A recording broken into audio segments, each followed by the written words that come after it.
పంట నీకే సత్కారం చేయాలంటే పొలము నేల పగిలితే పంటలు పగిలిపోతాయి.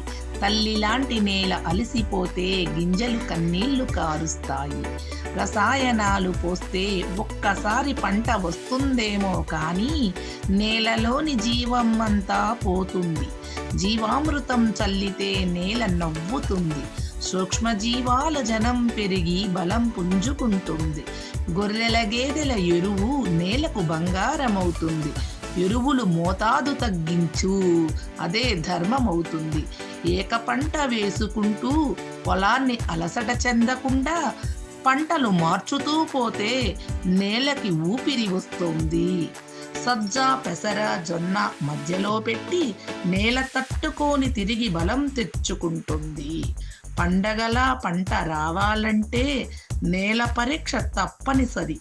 ఏ పోషకము తక్కువో తెలిస్తే పొలం మీదే పంటలు పండేను కదా. నీవు ఆనందంగా బ్రతకాలంటే నీ పొలము నేల ఆనందంగా ఉండాలి. నేలను కాపాడితే పంట నీకే సత్కారము చేస్తుంది. రచన ప్రజాకవి దర్శి శేషారావు.